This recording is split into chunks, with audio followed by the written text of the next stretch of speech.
Hello मेरे प्यारे दोस्तों, मैं एक बार फिर से आप सभी का स्वागत करता हूं आपके पसंदीदा YouTube channel KG and study centre पर। तो हम आज पढ़ने वाले हैं कक्षा 10 की मैथ का फर्स्ट चैप्टर वास्तविक संख्याएं। वास्तविक संख्याएं पढ़ने वाले हैं आज और प्रश्नावली 1.1। इसमें दिया है कि निम्नलिखित संख्याओं को अभाज्य गुणनखंडों के गुणनफल के रूप में व्यक्त कीजिए या लिखिए। तो हमें पहला सवाल दिया है 140। हम इसके हल करेंगे। तो हम इसके गुणनखंड करेंगे। पहले 140 के 2 से काटेंगे इसे 7 बार, और फिर काटेंगे हम 0, फिर काटेंगे हम 3 और 5, फिर काटेंगे हम इसे 5 से, 5 सत्ते 35, और फिर काटेंगे 7 से, है आ जाएगा 1। अब इसे हम अभाज्य गुणनखंड लिख देंगे 140 के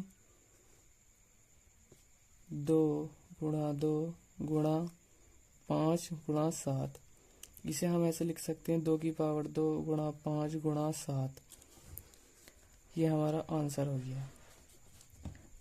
इसे हम ऐसे भी लिख सकते हैं, अतः 140 के अभाज्य गुणनखंड बराबर 2 की पावर 2 गुणा 5 गुणा 7। ये हमारा आंसर हो जाएगा। दूसरा क्वेश्चन दिया है हमें, क्वेश्चन नंबर 2। दूसरा क्वेश्चन दिया है 156। 156 के हमें अभाज्य गुणनखंड करने हैं पहले। तो आइए हम करते हैं। यहाँ लिखते हैं हल। 156 के अभाज्य गुणनखंड 2 से काटेंगे इसे 7 से, और 2 अट्ठे 16, फिर 2 से काटेंगे 2 तिया 6 और 2 9 18, फिर 3 से काटेंगे 1 और 3 तिया 9, फिर 13 से काटेंगे इसे 1 आएगा। फिर 156 के अभाज्य गुणनखंड क्या होंगे? तो 2 गुणा 3 गुणा 13। इसे हम ऐसे लिख सकते हैं, अतः 156 के अभाज्य गुणनखंड जो आएंगे हमारे पास, वो 2 की पावर 2 गुणा 3 गुणा 13। ये हमारे पास आंसर आ जाएगा। इसे हम लिख सकते हैं 2 की पावर 2 गुणा 3 गुणा 13। आइए हम तीसरा सवाल करते हैं। तीसरा सवाल दे रखा हमें, क्वेश्चन नंबर 3 है 3825। 3825 के हम फैक्टर कर लेते हैं। 3825 को हम पहले 5 से काटेंगे। 5 सत्ते 35, 5 छंग 30 और 5 पंजे 25। फिर हम काटेंगे 5 से, 5 ही कम 5, 5 पंजे 25 और 5 तिया 15। फिर हम 3 से काटेंगे, 3 पंजे 15 और 3 ही कम 3। फिर 3 से काटेंगे 17 बार, और फिर 17 से काटेंगे 1। अब इसके 3825 के अभाज्य गुणनखंड हमारे पास 5 गुणा 5 गुणा 3 गुणा 3 और गुणा 17। इसे हम ऐसे लिख सकते हैं 5 की पावर 2 गुणा 3 की पावर 2 गुणा 17। ये हमारे पास आंसर आ जाएगा। अब क्वेश्चन नंबर चौथा लेते हैं। क्वेश्चन नंबर हमारे पास चौथा 5005। 5005 को हम हल करेंगे, तो हम अभाज्य गुणनखंड करेंगे पहले इसकी। 5005 इसे 5 से काटेंगे, फिर 5 ही कम 5। अब ये कटेगा 7 से, क्योंकि ऐसी कोई संख्या नहीं है जो 1 से को काट देगा। अब इसे 7 से काटेंगे तो हमारे पास आएगा 7 ही कम 7, 7 चौक 28, 7 या 21। फिर ये कटेगा 11 से, तो 11 कम 11 और 11 तिया 33। ये 13 से 13 कटेगा। 5005 के अभाज्य गुणनखंड जो आएंगे हमारे पास, वो 5 गुणा 7 गुणा 11 गुणा 13। ये हमारे पास इसका आंसर हो जाएगा। आइए हम 5वां सवाल करते हैं। 5वां क्वेश्चन है हमारे पास 7429 यानी 7429। हम इसे हल करेंगे तो हम इसके फैक्टर करेंगे। 7429 2 से भी नहीं कटेगा, 3 से भी नहीं, 5 से भी नहीं, 7 से भी नहीं कटेगा, 9 से भी नहीं, ये कटेगा 17 से। 17 चौका 68, 17 चौका 68 और फिर 3 बार जाएगा, फिर जाएगा 7 बार। फिर काटेंगे हम इसे 29 से। 29 से काटेंगे तो हमारे पास आएगा 19 दूनी 38, 19 57। फिर ये 23 किसी संख्या से नहीं कटेगा, ये 23 से ही कटेगा। तो 7400 के हमारे 7429 के हमारे अभाज्य गुणनखंड जो आ गए 17 गुणा 9 गुणा 23। ये हमारे पास आंसर हो गया। अब आता है हमारे पास प्रश्नावली 1.1 का दूसरा क्वेश्चन। क्या है क्वेश्चन लिखते हैं हम। क्वेश्चन नंबर 2 है पूर्णांकों के निम्नलिखित युग्मों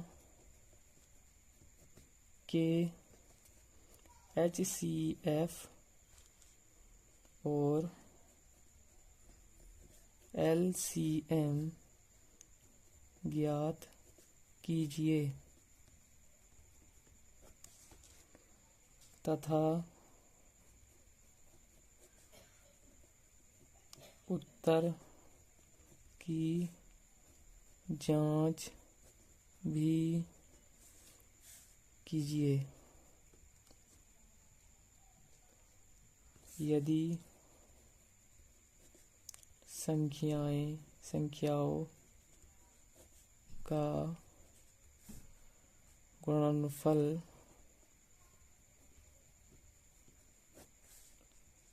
बराबर HCF गुणा LCM। यह हमें बताना है कि दोनों संख्याओं का गुणनफल और HCF गुणा LCM यह हमें ज्ञात करके बताना है कि दोनों संख्याओं का गुणनफल और गुणा HCF। हम पहला क्वेश्चन लेंगे यहाँ पर। पहला क्वेश्चन है हमारे पास 26 और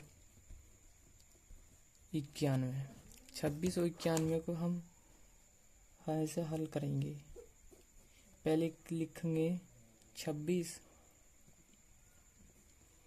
और 26 के हम गुणनखंड करेंगे तो हम डायरेक्ट तोड़ लेते हैं इसको। 26 के आगे 2 गुणा 13 और 91 के आगे हमारे पास 2 गुणा 7 नहीं 13 गुणा 7 13 7 91। तो हमारे पास HCF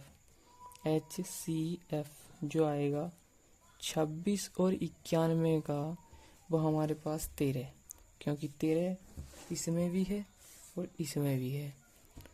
13 91 भी है और 26 में भी है। और हम हमारे पास LCM निकालेंगे। LCM 26 और 91 का 26 और 91 का LCM निकालेंगे तो जितनी संख्या हमारे पास और बची है HCF को छोड़ के उन्हें सबको लिख दो। 7 गुणा 2 गुणा और एक बार HCF को भी लिखना है तो हमारे पास आ जाएगा 182।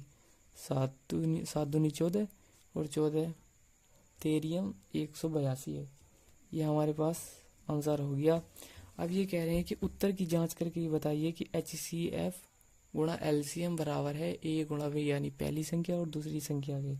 तो हम उत्तर की जांच करेंगे। उत्तर की जांच, इसका फॉर्मूला होता है LCM गुणा HCF गुणा LCM बराबर में A गुणा V। ये हमारे पास पहली संख्या है, पहली संख्या, और ये हमारे पास दूसरी संख्या है, दूसरी संख्या। तो हम HCF हमारे पास 13 है गुणा, और LCM हमारे पास 182 है, और पहली संख्या 26 है और दूसरी संख्या हमारे पास 91 है। तो 13 और 182 की जब हम गुणा करेंगे तो हमारे पास 2366 आएगा, और 91 और 26 की गुणा करेंगे तो ये भी 2366 ही आएगा। तो हमें लेफ्ट हैंड साइड और राइट हैंड साइड दोनों बराबर हैं, 2326 इक्वल 2366। सॉरी, ये हमारे पास उत्तर की जांच हो गई, हमारा सवाल सही है, दोनों साइडें बराबर हैं यानी इक्वल है। अब हमारे पास दूसरा क्वेश्चन क्या है? दूसरा क्वेश्चन है हमारे पास 510 और 92। इसे हम HCF और LCM निकालेंगे। अच्छा, HCF और LCM कैसे निकालते हैं? देखो, अगर हमें HCF निकालना है तो हम A गुणा V अपोन में LCM, यानी हमें HCF निकालना है तो A को पहली संख्या गुणा दूसरी संख्या अपोन में LCM करेंगे। अगर हम LCM निकालना है तो A गुणा B अपोन में HCF, इससे LCM निकालते हैं। और अभी जो हमने उत्तर की जांच करने का फॉर्मूला लगाया, इससे भी हम उत्तर की जांच कर सकते हैं। आइए हम अपना सवाल करते हैं। हल 510 के फैक्टर। अब 510 को यहाँ तोड़ लो, 510 को अगर हम 2 से काटेंगे तो 2 दूनी 4, 1 बचेगा, 5 और 5, फिर 3 से जाएगा 8 5 बार, और फिर जाएगा 5 से, 5 कम 5, 5 सत्ते 35, और फिर जाएगा ये 17 से, यानी इसकी जो गुणनखंड आ गए 2 गुणा 3 गुणा 5 और गुणा 17। अब 92 के जो आ गए, 92 के गुणनखंड आएंगे। 92 को चलो ऐसे तोड़ लेते हैं, 2 गुणा 23, 23 दूनी 46, 46 दूनी 92। अब इसके हम HCF निकालते हैं। HCF यानी 510 कोमा 92 का। HCF उसे कहते हैं जो इन दोनों संख्याओं का गुणनफल में जो कॉमन संख्या होती है, जैसे 2 कॉमन है हमारे पास, तो इसका HCF जो होगा 2 होगा। अब LCM जो होगा हमारे पास, LCM 510 कोमा 92 का।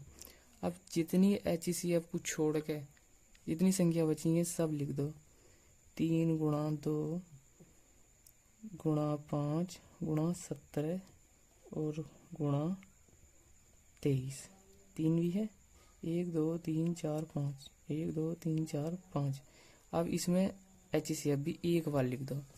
अब इसे हम गुणा करके इधर लिख देते हैं, यहाँ ही लिख देते हैं, 3 दूनी 6, 6 पंजे 30, और ये आगा इसका आंसर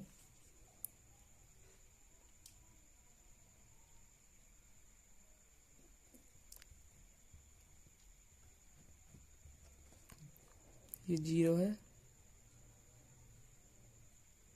23,466, ये इसका LCM निकल का आएगा। अब इसे हम उत्तर की जांच करते हैं। LCM गुणा HCF A गुणा V, यानी हम उत्तर की जांच कर रहे हैं। तो LCM है हमारे पास, LCM 23,460, 23,460। HCF है हमारे पास 2, और पहली संख्या है हमारे पास 510, और दूसरी संख्या है हमारे पास 92। अब 23,460 के अगर हम 2 से मल्टीप्लाई करेंगे तो 0 आएगा, 6 दूनी 12 का 2 हासिल 1, 4 दूनी 8 और 1 9, 3 दूनी 6 और 2 दूनी 4। अब 510 की गुणा जब हम 92 के साथ करेंगे तो यही आएगा 46,920। हमारे पास लेफ्ट हैंड साइड और राइट हैंड साइड दोनों बराबर हैं, यानी ये और 46,920 दोनों साइड हमारे पास बराबर हैं, तो ये हमारे सवाल सही है। अब आता है हमारे पास क्वेश्चन नंबर 3। क्वेश्चन नंबर 3 दिया है हमें 336 और 54। इसका हम हल करेंगे। 336 के जब फैक्टर करेंगे हम तो 336 को हम ऐसे तोड़ लेते हैं। 336 हम 2 से काटेंगे, 2 बार जाएगा, फिर 6 बार, फिर 8 बार जाएगा, फिर 2 से काटेंगे हम 8 बार जाएगा, फिर 4 बार, फिर 2 से काटेंगे इसे 4 बार जाएगा, 2 बार, फिर 3 से काटेंगे इसे 21 बार जाएगा, फिर 3 से काटेंगे 7 बार और फिर 7 से काटेंगे इसे।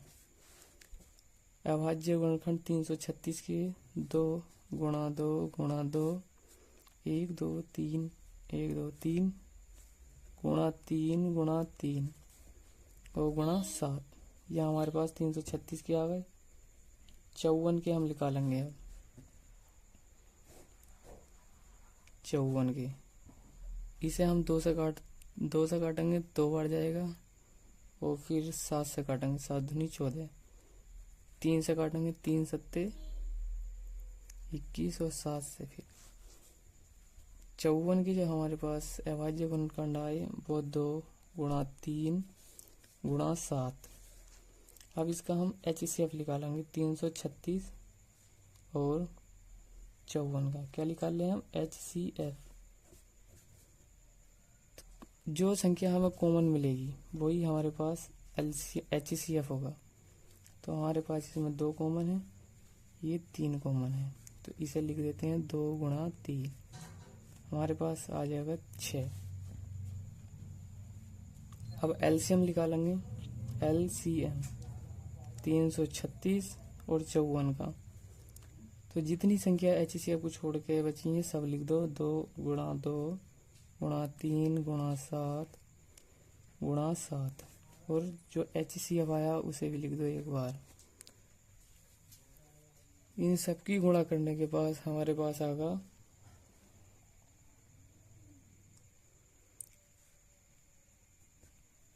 3024। 3024 हमारे पास LCM आ गया। अब हम उत्तर की जांच करेंगे, यानी हम देखेंगे कि जो हमारे पास LCM आया है और HCF आया है, इन दोनों की गुणा करके और जो पहली संख्या दी है और दूसरी संख्या दी है वो दोनों बराबर हैं कि नहीं। तो हम उत्तर की जांच करेंगे।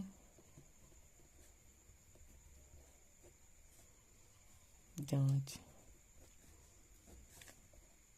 LCM गुणा HCF बराबर में A गुणा B, यानी पहली संख्या और दूसरी संख्या। LCM हमारे पास 3024 और HCF है 6। पहली संख्या हमारे पास 336 और दूसरी संख्या है 54।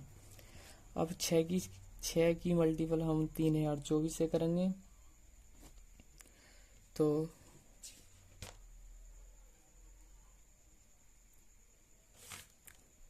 6 चौक 24, 4 हासिल लगे 2, 6 दूनी 12, 14 पूरा आ जाएगा, 36 18।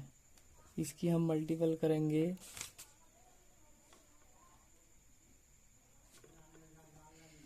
यहाँ कर लेते हैं 54 से। 6 चौक 24,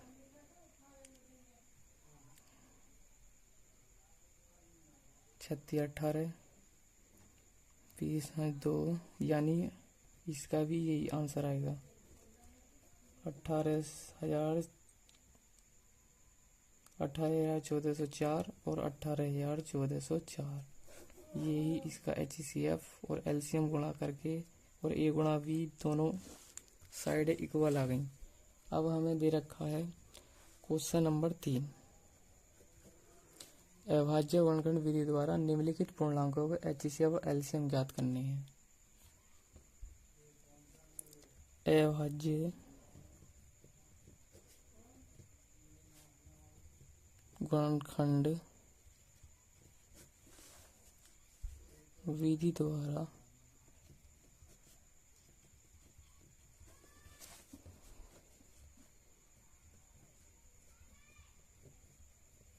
निम्नलिखित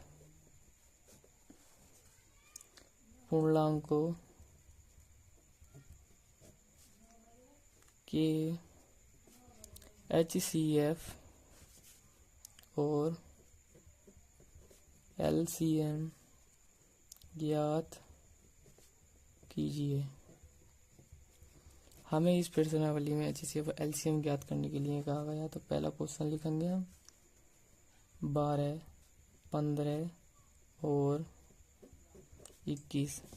अब तक हमें 2 संख्याएं दी जाती थी। अब इस क्वेश्चन में क्या है, 3 संख्याओं का एचसीएफ और एलसीएम निकालिए। तो हमें है हल लिखेंगे और 12 के गुणनखंड करेंगे। 2 गुणा 6, यानी इसे हम ऐसे भी लिख सकते हैं 3 गुणा 2, 3 दूनी 6, 6 दूनी 12। 15 को हम लिख सकते हैं 3 गुणा 5 और 21 को हम लिख सकते हैं 3 गुणा 7, यानी 7 या 21।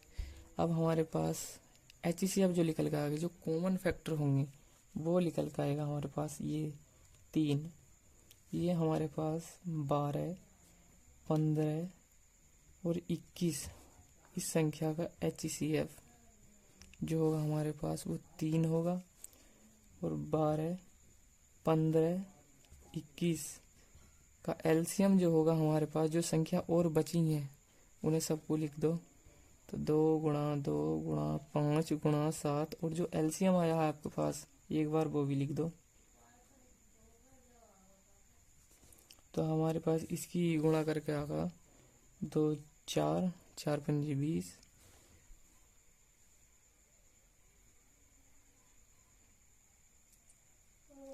2 दूनी 4, 4 पंजे 20, 20 दिया 60 और तो इसकी गुणा करके आ जाएगा आपके पास 420। ये आंसर हो जाएगा हमारा, ठीक है। अब क्वेश्चन नंबर हमारे पास दूसरा आता है।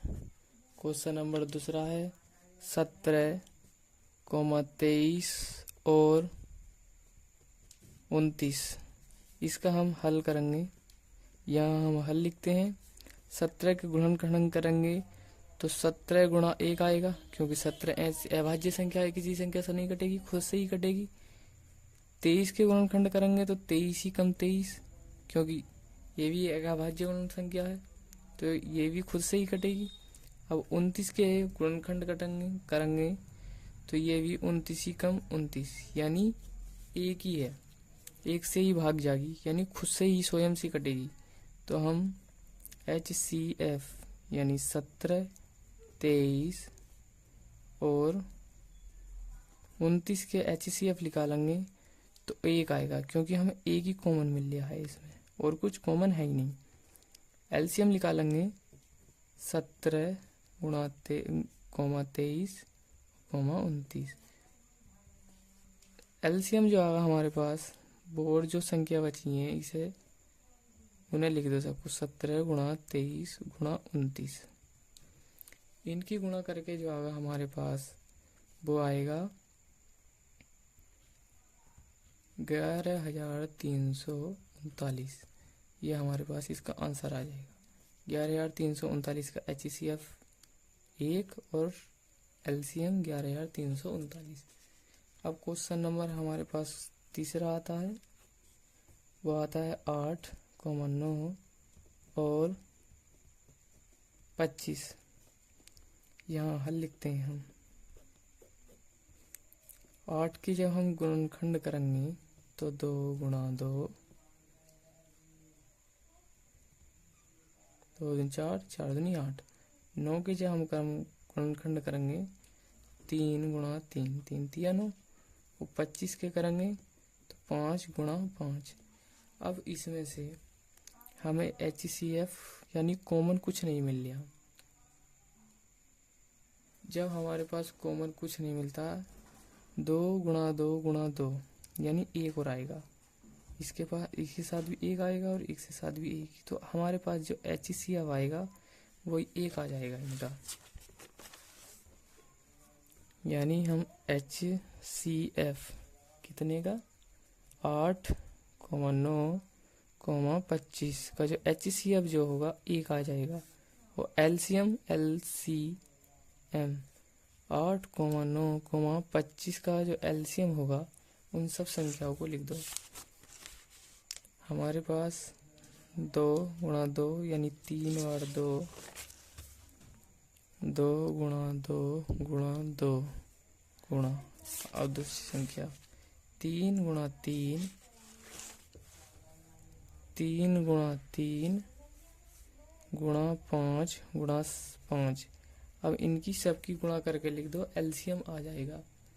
इनकी सबकी गुणा करने पर आएगा हमारे पास 1800। ये हमारा आंसर हो जाएगा। अब हमें अगला क्वेश्चन दिया है।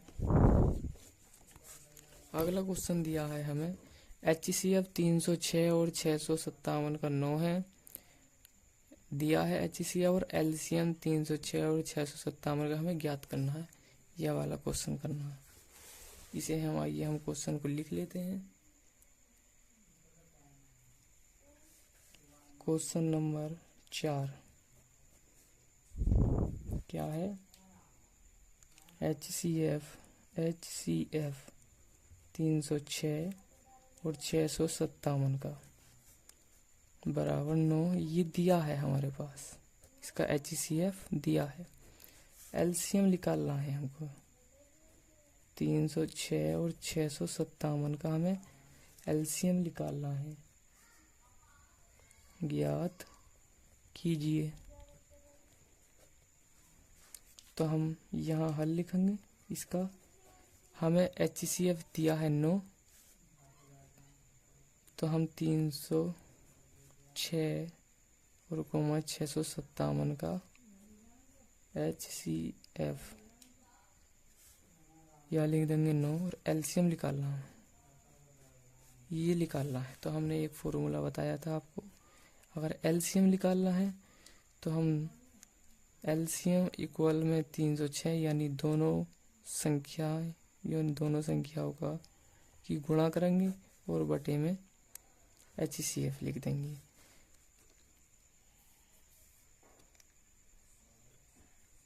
अब हम 9 से काटेंगे इसको 657 को, तो हमारे पास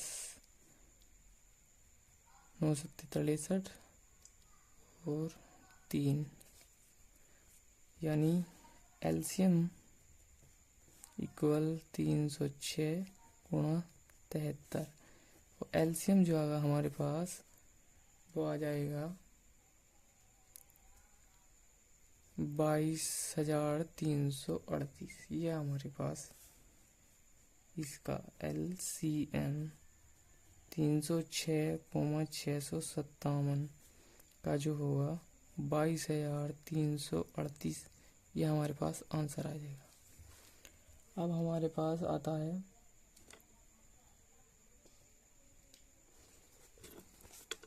क्वेश्चन नंबर 5, ये वाला। जांच कीजिए कि क्या किसी प्राकृतिक संख्या n के लिए संख्या 6n अंक 0 पर समाप्त हो सकती है। इसका आंसर होगा नहीं। कोई भी संख्या 0 पर समाप्त नहीं हो सकती। अब क्वेश्चन नंबर 7 करेंगे। व्याख्या कीजिए कि 7 गुणा 11 गुणा 13 प्लस 13 और 7 गुणा 6 गुणा 5 गुणा 4 ये अभाज्य संख्याएं क्यों हैं। तो आइए हम पहला क्वेश्चन लिखते हैं। क्वेश्चन हमारे पास 6, जांच कीजिए, व्याख्या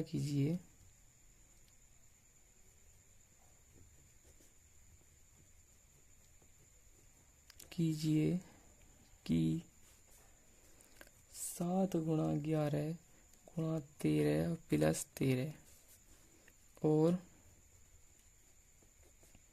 7 गुणा 6 गुणा 5 गुणा 4 गुणा 3 गुणा 2 गुणा 1 प्लस में 5 अभाज्य संख्याएं क्यों हैं, यानी भाज्य संख्याएं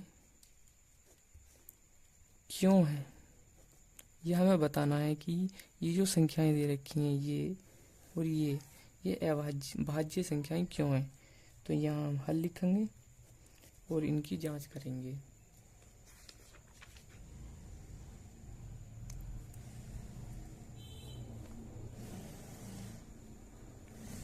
अब इसका हम संख्या लिखेंगे। पहली संख्या 7 गुणा 11 गुणा 13 प्लस 13। अब इसके हम गुणनखंड करेंगे। अगर इसकी सबकी गुणा करके हमारे पास आएगा 104। 104 के जब हम फैक्टर करेंगे, 104 की जब फैक्टर करेंगे, हम यहाँ कर लेते हैं 104 की, तो हमारे पास 2, तो यहाँ आ जाएगा 507 और 3 से काटेंगे, फिर आएगा 169, फिर 13 से काटेंगे, 13 तेरह 169, 13 का वर्ग होता है और फिर 13 से कटेगा। तो हम कह सकते हैं कि ये अभाज्य संख्या क्यों है, क्योंकि ये 3 संख्या 3 गुणा 13, 3 और 13 से पूर्ण विभाजित होती हैं, 3 और 13 से पूर्ण विभाजित होती हैं ये, इसलिए ये भाज्य संख्याएं हैं। तो हम यहाँ लिख सकते हैं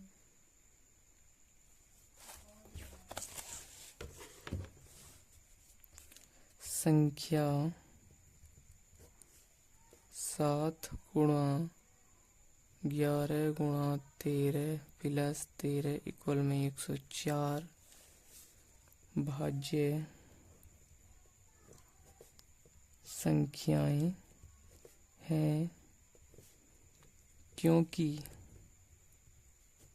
ये 3 संख्याओं से पूर्ण विभाजित हो रही हैं। अब 3 संख्या कौन कौन सी हैं? 3 संख्या है 2, 3, 13। ये 3 संख्याओं में पूर्ण रूप से विभाजित होती हैं, इसलिए ये भाज्य संख्या है, क्योंकि ये भी भाज्य संख्याएं हैं। अब आती है दूसरी संख्या जो रहेगी हमारे पास, वो रहेगी 7 गुणा 6 गुणा 5 गुणा 4 गुणा 3 गुणा 2 गुणा 1 और प्लस में 5। इसकी अगर हम गुणा करके आएगा, वो हमारे पास 5000, यानी ये लिखते हैं हम 5040 आएगा। ये एक अभाज्य संख्या, ये एक भाज्य संख्या है। तो इसे हम लिखेंगे कि ये संख्या, इसका आंसर आया ना, ये भाज्य संख्या है। ये तो पूछ रहा है क्या ये क्यों भाज्य संख्या है, क्योंकि इसमें ये संख्याएं आई हैं। अभी मैं बताता हूँ, क्योंकि ये 3 संख्याओं 2, 3 और 5 से पूर्ण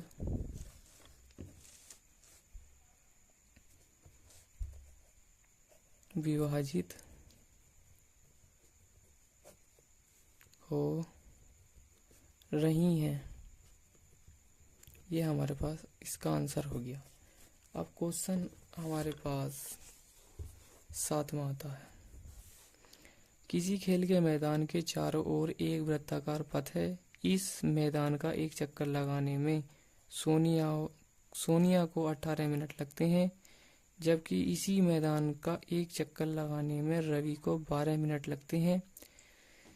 मान लीजिए वे दोनों एक ही स्थान और एक ही समय पर चलना प्रारंभ करके एक ही दिशा में चलते हैं। कितने समय बाद वे पुनः प्रारंभ स्थान पर मिलेंगे? ये हमारे पास क्वेश्चन है। इस क्वेश्चन को मैं लिख नहीं रहा हूँ, वैसे ही समझा देता हूँ। ये कह रहा है कि एक वृत्ताकार पथ है। क्वेश्चन है हमारे पास 7वां। ये कह रहा है कि एक मैदान है हमारे पास, किसी खेल के मैदान के चारों ओर एक वृत्ताकार पथ है। ये हमारे घर वृत्ताकार हो गया, एक पथ है। तो सोनिया को इसका चक्कर लगाने के लिए कितने मिनट लग रहे हैं? 18। किसे लग रहे हैं? सोनिया को लग रहे हैं। अब इसी मैदान का चक्कर लगाने के लिए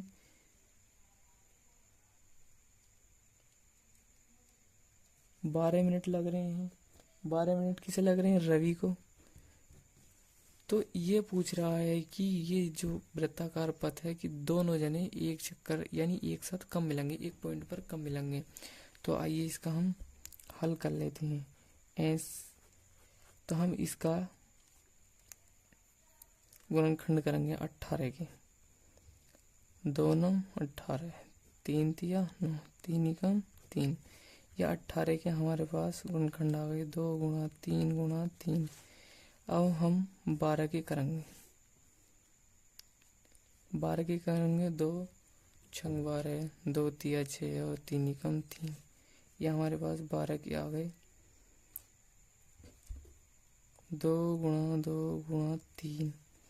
या आप ऐसे नहीं करना चाह रहे तो आप ऐसे कर सकते हैं इसको। 18 और 12 के गुणनखंड एक साथ कर सकते हैं। तो हम इसे काटेंगे 2 9 18 और 6। फिर काटेंगे हम इसे 3 से। 3 दूनी 6 और 3 तिया 9। फिर 3 से काटेंगे 1 आएगा, यहाँ 3 आएगा, यहाँ 3, यहाँ 2, यहाँ 3 एकम 3 और 2 आ जाएगा। यहाँ फिर 2 से काटेंगे इसको, 1 आएगा। अब इसका हम एलसीएम निकालते हैं। एलसीएम निकालेंगे तो हमारे पास 12, इसका निकाल ले हम 12 और 18 का एलसीएम निकाल ले हैं। तो सारी संख्या लिख दो, 2 गुणा 3 गुणा 3 गुणा 2। अब जो आएगा हमारे पास 36। इन सब की गुणा करने पर हमें 36 प्राप्त होगा। तो हम कह सकते हैं कि अतः वे दोनों 36 मिनट बाद प्रारंभिक स्थान पर मिलेंगे। सवाल में यही तो पूछ रहा है कि सोनिया 18 इस एक वृत्ताकार पथ दे रखा है। सोनिया 18 मिनट में एक वृत्ताकार पथ का चक्कर लगाती है, जबकि रवि 12 मिनट में एक वृत्ताकार पथ का चक्कर लगाता है। तो सवाल में ये पूछ रहा है कि दोनों प्रारंभिक स्थान पर यानी जहाँ से ये शुरू हुए थे वहाँ कब मिलेंगे। तो 36 मिनट बाद प्रारंभिक स्थान पर सोनिया और रवि मिलेंगे। ये इस सवाल का आंसर हो गया। तो आपको ये एक्सरसाइज समझ में आई है तो लाइक करना, कमेंट करना और हमारे चैनल को सब्सक्राइब करना। फिर मिलते हैं। जय हिंद, जय भारत।